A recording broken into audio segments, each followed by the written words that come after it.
one last final massacre of a shopping area in Sarajevo finally got Clinton to send in the arms to battle back the Bosnian Serbs.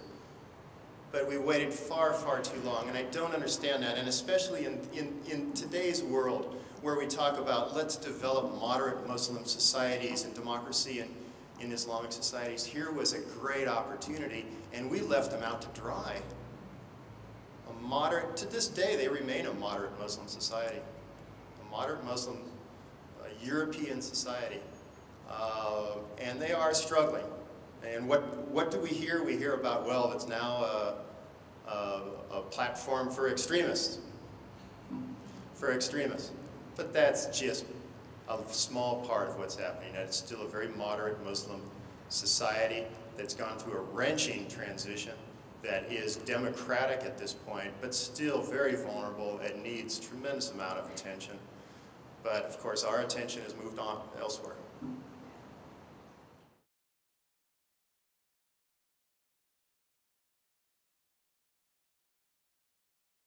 I would agree. You're saying change your environment, really change yourself, right? It starts within yourself, very consistent with Buddhist tenets. I fully agree, and I think people only get to that point of wanting to re-examine their own motivations and be open enough to change. I think they only get to that point out of extreme trauma and extreme pain. I think that's what changes us. And you talk about the gangbangers and you talk about all that stuff. I know people that are that have battled alcoholism and drug addiction. And they come to a wall. And they come to a wall and they're either going to die from it or they're going to change. And at that point they see that the change, it's not going to come, they're not going to stop drinking if they get a new job or if they get married or blah, blah, blah. They're going to change only when they change within themselves. And it's, you know, the tenets of the 12-step alcohol program talks about a higher power, talks about a spiritual essence, because we can't do it ourselves. I don't think we can change by ourselves. Maybe you can. I've had a hard time changing myself without a lot of help. So I think that's what happens, and I think the Buddhist message is that I find Buddhism very much of the most psychological religion we have. You know, because it talks about the inside. It talks about we start from our own, from what is in there and how we then experience life. Now your task is hard, young man, right? Because your challenges are numerous. So I wish you well, and I wish your visitor peace himself. You said that there's evidence that when you have resources in a city, a divided city, that becomes more moderate. Can you tell me what the examples are? I implied, or I said earlier, that you bring resources into a city, you know, spread them around, and a city can become more moderate. Populations can become more moderate. And there's a big debate. It's an excellent question. There's a big debate. There are many that feel that if in these cities that I study of nationalistic conflict, if you can spread the resources fully, good housing, good community facilities, good services, that over time the nationalistic conflict can abate. And I implied that with my Bilbao discussion too. Despite the implication of what I said before, I have some hesitancy about that. Because notice, all of that is spreading of material resources. And you can live. So just taking any of these and using a simple label, you can be a Catholic family in Belfast and all of a sudden find yourself in a better house and more community facilities.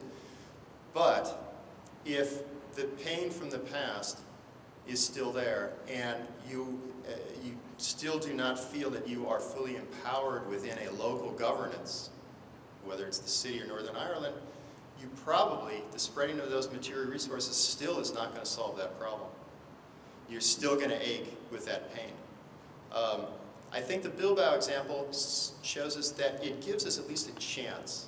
It can hold the violence, the conflict, the anxiety maybe in abeyance not so it's going to go away, but maybe in abeyance so that enlightened political leadership, it'll buy that leadership some time to do the things they have to do in terms of some of these coexistent policies of accommodation, of restructuring local governance, of distributing services in a way that reinforce that coexistent viability. So the spreading of material resources is important, I think. Certainly poverty exacerbates tensions, but it's not the full story when there's group identity needs that are still felt today. The example, and I don't want to contradict what I just said, but most people say that Belfast, over time, led to a Catholic population that over time said that had been aligned with Sinn Féin, over time that the better well-being led that population to telling Sinn Féin, let's look for some alternative ways to continued violence. So it came from the constituents themselves of the political party and of course the paramilitary group aligned with the political party, and it said enough is enough.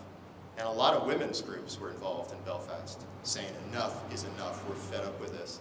And it allowed the constituents to raise up and talk to Sinn Féin more, Sinn Féin leaders. And I think what convinced them to raise up was the betterment in the city itself, better housing, better community facilities, better daycare facilities. That helped. That gave them the cushion that they can then exert pressure on their own political leaders to maybe look for other avenues.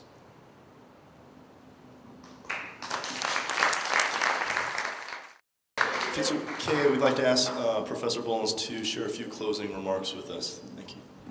I thought those were closing.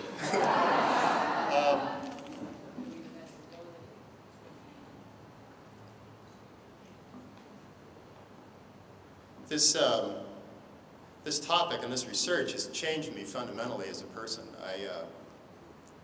Along with some of my own personal problems that I alluded to before, and my challenges, I am a fundamentally different person. I've talked to over 220 different people in 8 different cities. And each of those people were absolutely delightful to talk to. And I have so much, beyond my own personal change, I have so much more confidence and openness about other people and how good other people are. It's unbelievable how good other people are. The bad part to this, of course, is the political leaders and what I referred to as the games that they play before, the ethnic games. But the utter goodness of people. I remember talking to Israelis and Palestinians, and they would talk about each other as brothers who have gone